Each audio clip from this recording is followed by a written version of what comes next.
Get ready to learn what 77 Grievers told us about how to survive your first year of grief. This episode packs a whole lot of goodness. Enjoy. Hey, welcome back to another Good Grief episode. We're back on the couch. It's awesome to have you with us. Yes, and welcome to April. Totally. If it's April for you, you may be listening to this later in the future and it's not April. May, June, July. But for our regulars, welcome to April. And if you're not regular, my name's Ryan. This is my wife, Kaylee. Yeah, hey everyone. And today we've got a really special episode walking you through what 77 Grievers have told us about their first year of grief. Yeah. But also, if you're in your second year, fifth year, there are also answers here as well. So we're going to be diving into that. Yep. But I just can't believe it's April. I know.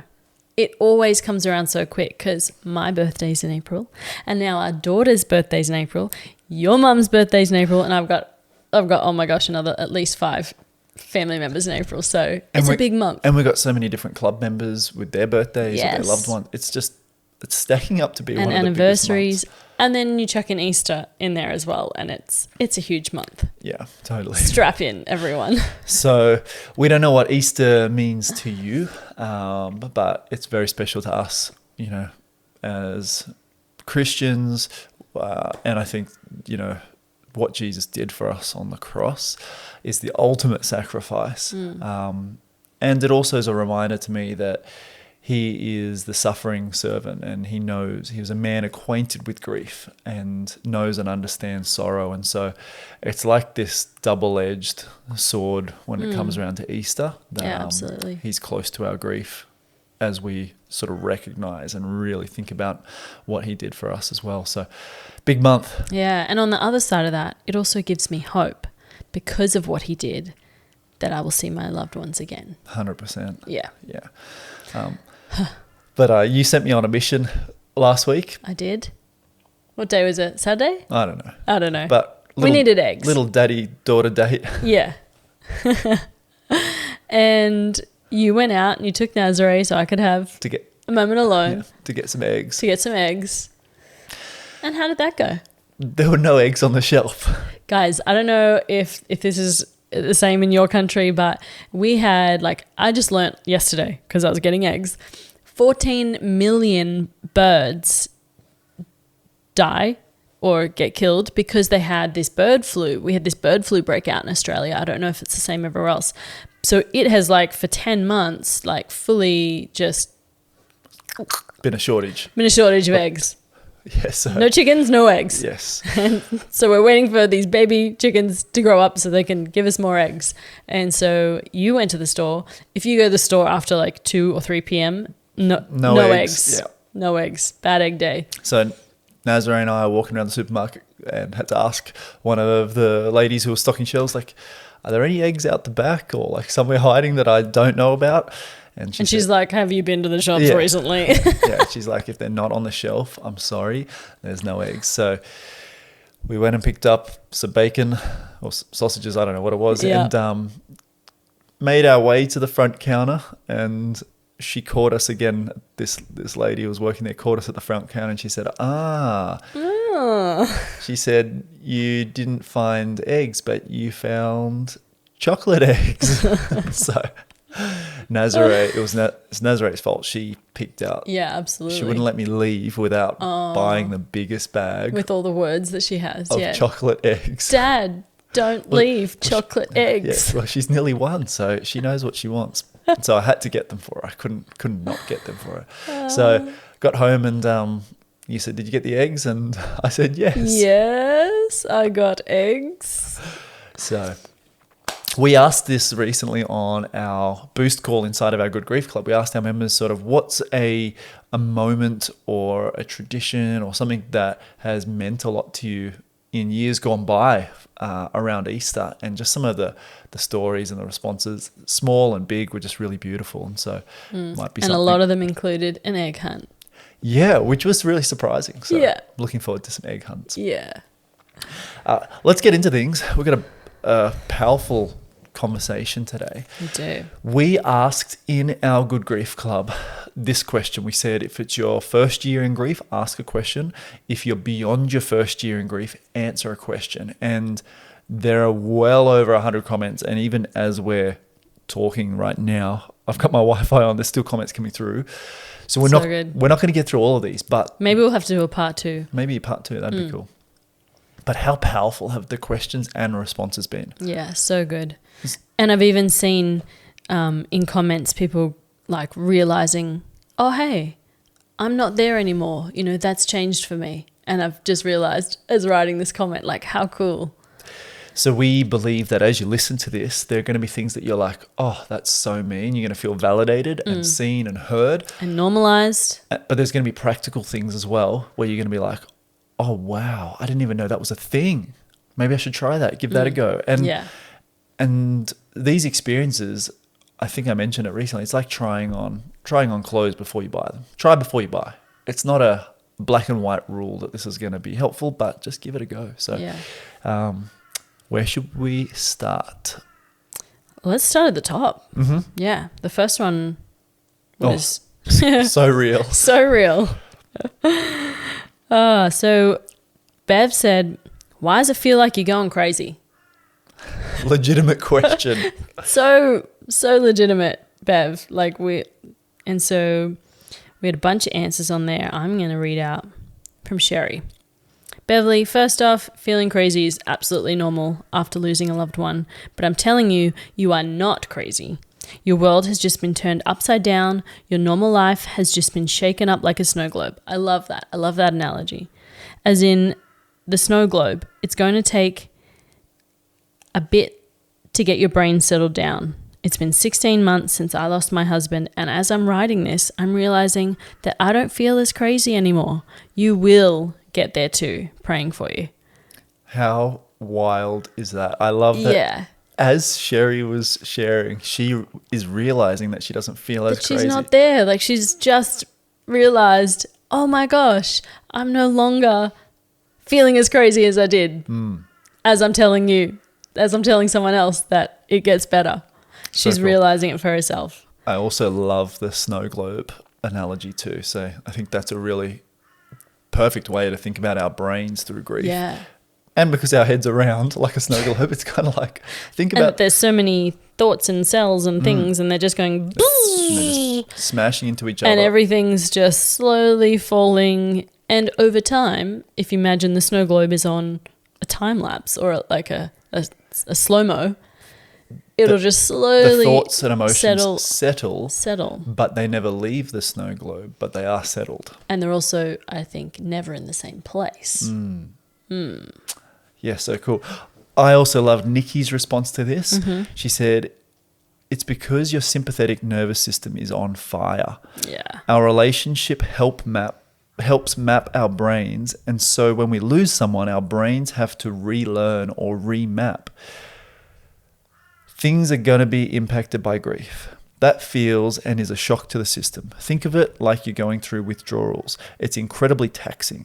I know that's a very scientific way to look at it, but it brought and brings me comfort to know that I'm not losing my mind, metaphorically, but literally. It also means that your mind is in the process of healing.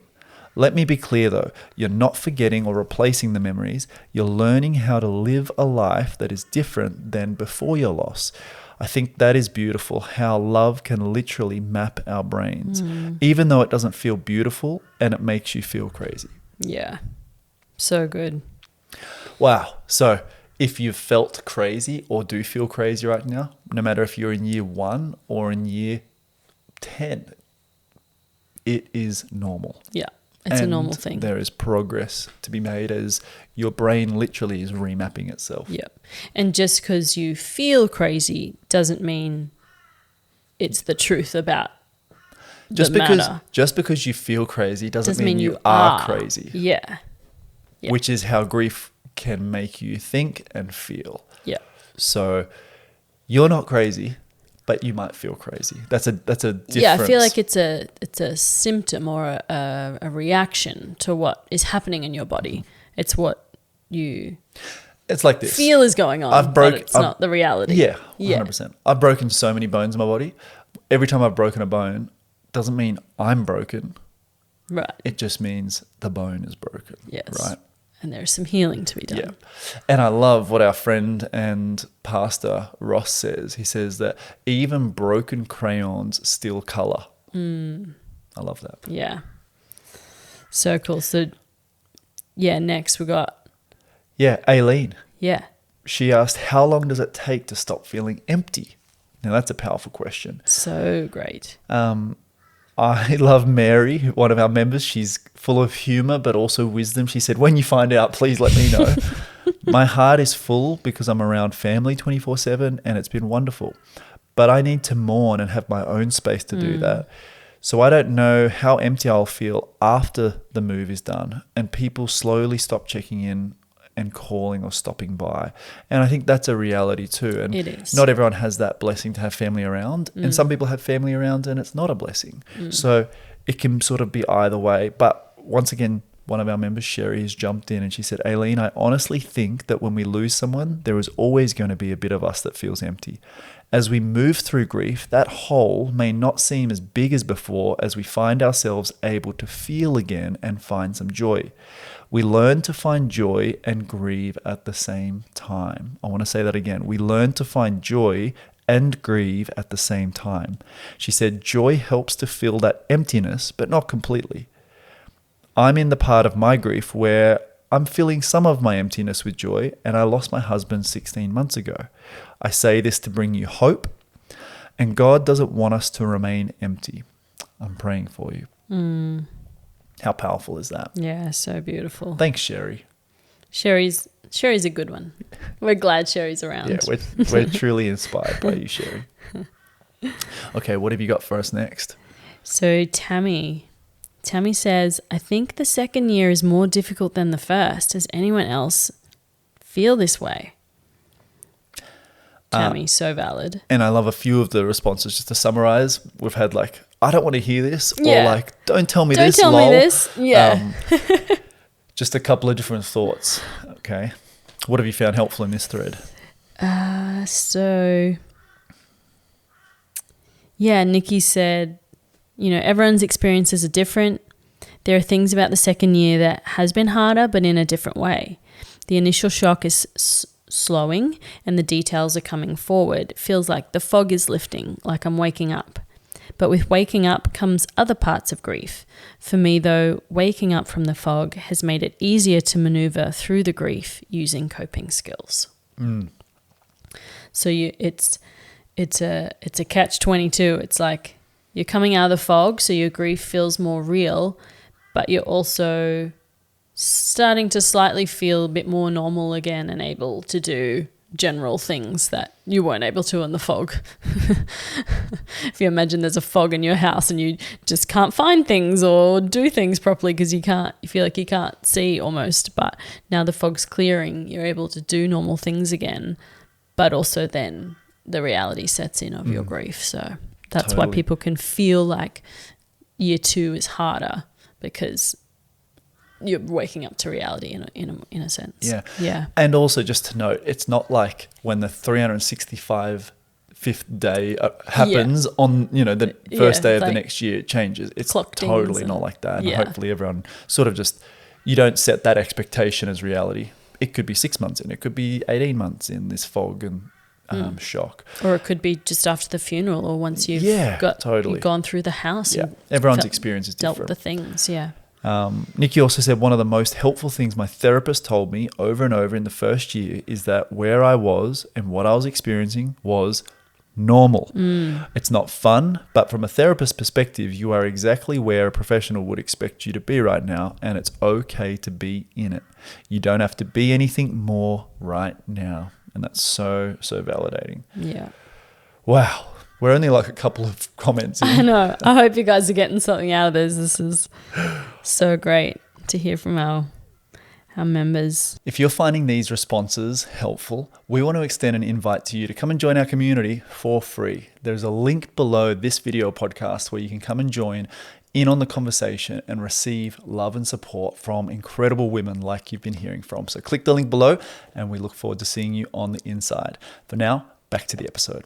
Just a side note, there's also just a side conversation going on in this thread about Bluey. If you're not on the Bluey train, jump on. Well, We're not quite, no, are we? No, like heaps of our ladies are talking about how beautiful and powerful Bluey is, and I'm like, I can't wait to get there, get Bluey on for and they're Nazare. like, that doesn't matter. We watch it without the kids anyway. Yes. We're semi on the Bluey train. Nan bought Nazare a stuffed Bluey doll toy, yeah. And it's massive, so that floats around the house. So Yes. we're like 1 foot into the Bluey train, but we haven't watched an episode yet. So No, we haven't even yet, have we? No. Haven't even put it on. we're waiting. Anyway, Anyway, that's just a side note. Oh, I love this question from Angela. So real. What can I do to prepare for big days in the first year? In April, I have my birthday and Easter, and I'm struggling already to think of how I'm going to get through these days. Big question when it comes to grief. What can I do to prepare for those big days? Nikki said, do what feels good to you. Plan something for you, but be flexible. I had a whole plan for the first year anniversary and I didn't do any of it. I sewed the whole day and that was okay. You don't have to answer to anyone. Some holidays were terrible, others were fine. Others I broke down the next day. Just be kind to yourself and know whatever you decide is the right thing.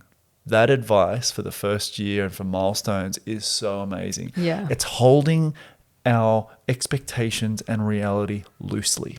It's saying, I'm going to have a plan that I'll think about and put effort and time and prayer and energy into, but knowing that if it doesn't turn out that way, if my energy is below zero, if my faith is low, if my hope is down, it's okay. Yeah. I can stay in bed. That's fine as well. 100%. I don't have to go to the party. I don't have to do the thing that I wrote down or the booking that I made. It's all good. Yeah. She also said back to Jill on that same thread that she couldn't have said it better. We need to give ourselves the grace and love we give babies because our brains and bodies are going through so much. I love that. Comforting every single part of me is what Jill had said. That's the only thing that she can think to do. So God is good at doing that for us too, she says. So good. God is our comforter.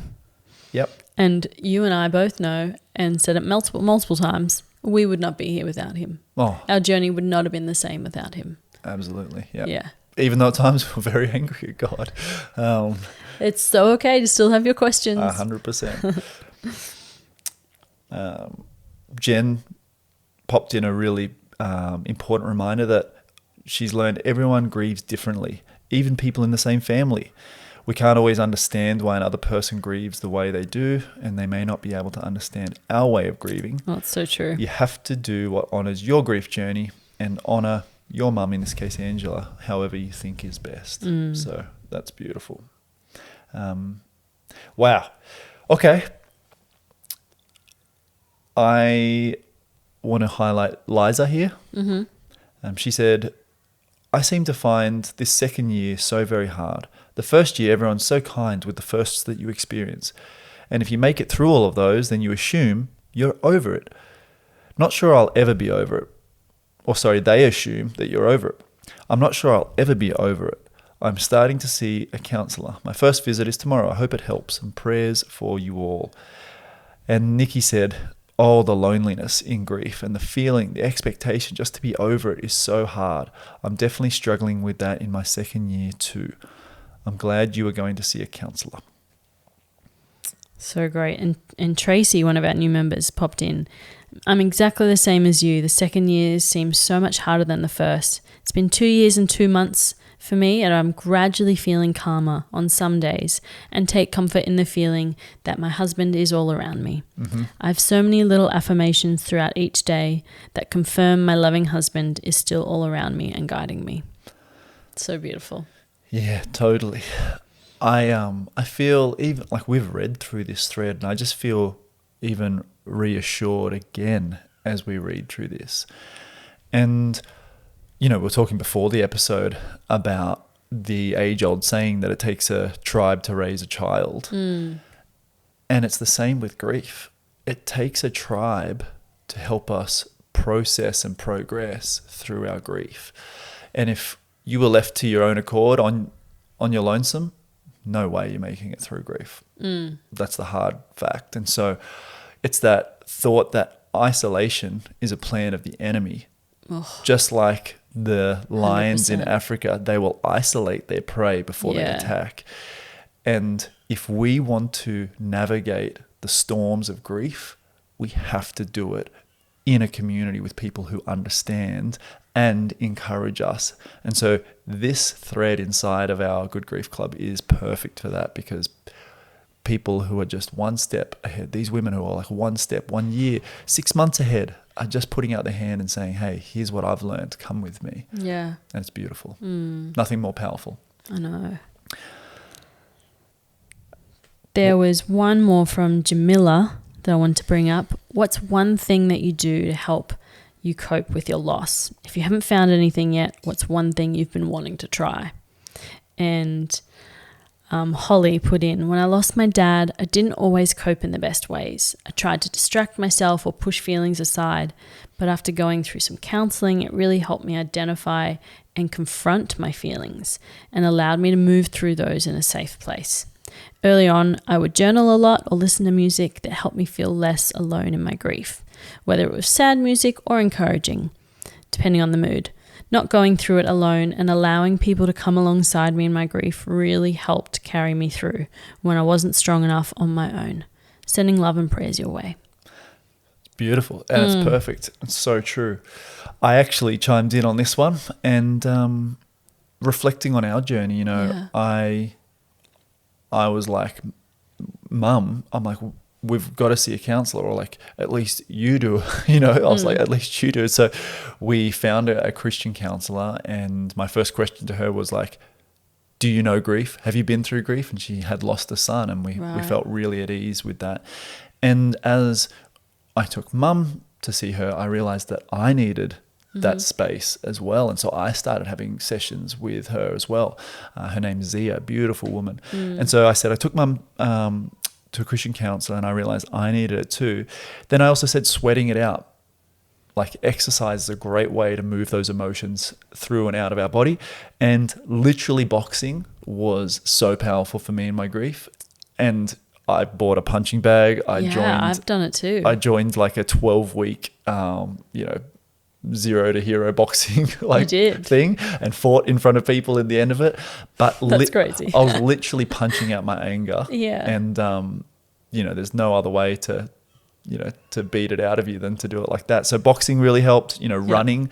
I don't think you can, once you run for a long enough distance, you can't complain while you run anymore. And so the thoughts in your mind do just evacuate because you're so focused on the pain that you're going through. So running as well. Yeah. And then music, for those who don't know, I was in a heavy Christian metal band for 6 years. We toured all over, but heavy metal, Christian heavy metal especially, it was such a great outlet.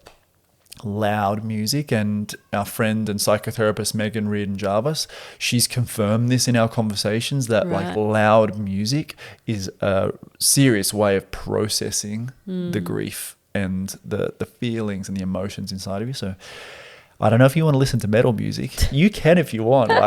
It's worked for me. Which explains a lot, because you experience anger. A lot more than I'd say I do, which is why I don't quite relate to it like you do. For sure. But maybe if you're listening and you do, you should try it out. Totally. Yeah. And if you might not understand what they say, like me, I don't understand what they say. But yeah, it could be an outlet for you for sure. Hey, but I've said this many times. Ain't nobody knows what Nicki Minaj says in her songs, right? And, True. And that ain't metal. So let's move on. Okay. I think maybe one or two, and we'll sort of wrap this up, because hopefully this has been really deep and helpful. Celeste, one of our new club members, it's been a privilege getting to know her, and we shouted her out. She met up with Melissa. I don't know if we talked about this in the last episode, but they've made friends in real life. Yeah. It's really special. But she said, in one of our workshops, I suggested using, photos and videos, but she then asked, her husband, Phil, she's got thousands of videos and pictures of him and singing and his voice and laughing, but ultimately they just make me sad. that we will never make more memories. She said, these are times when the whole thing feels incredulous, like a nightmare. I want him to wake up and say, it's okay, I'm here. When do the memories become joyful? And I just said, I don't know if they ever become purely joyful. And so from my experience, it's a balance of joy and sorrow. And it's joyful sorrow. And so when I look at photos of my dad or show Nazare, our daughter, photos of him, someone she's never met, I'm smiling and laughing, but at the same time, tears are filling my eyes. And that's that balance of joyful sorrow. And so it's a reminder to me that while I'm smiling and crying at the same time, that it's a reminder that that's how strong our love still is, not was. It's a reminder of how strong our love still is. Yeah.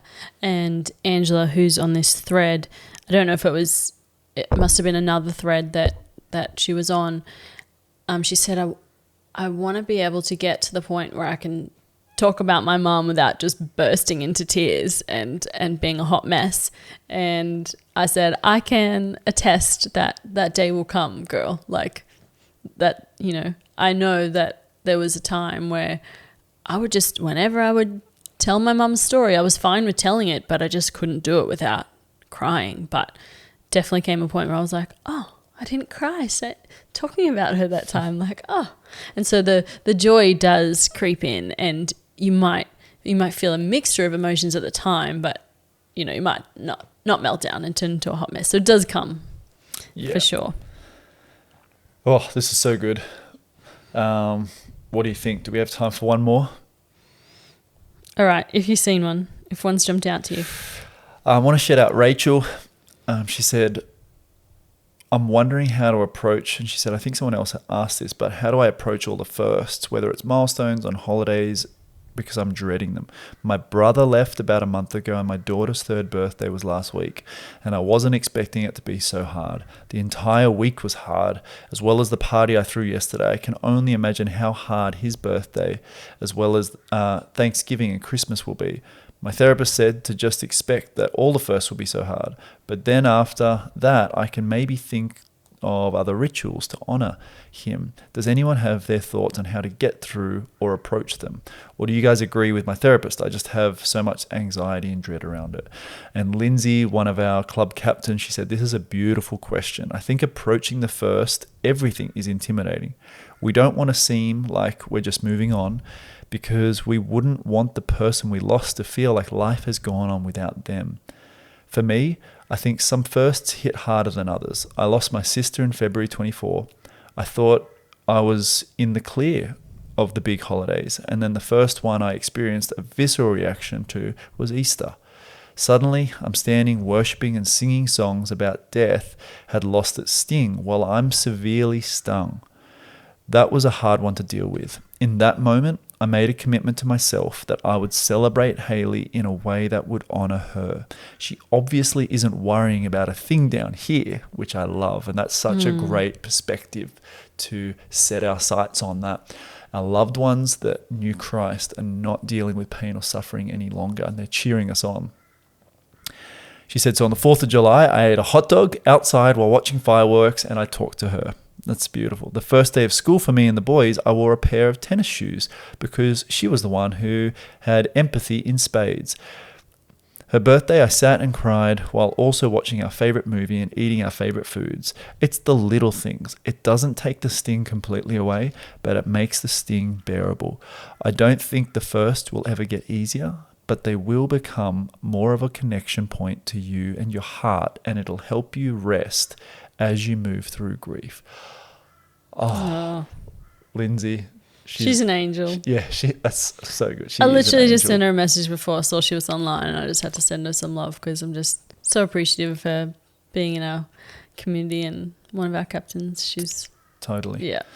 And that idea of death and its sting, I've got it tattooed on my arm. It literally says, "Oh, death, where is thy sting?" And it's a reminder to me that no matter how much we face in this life, that there is God in heaven who is preparing a place for us and says, my Father's house has many rooms.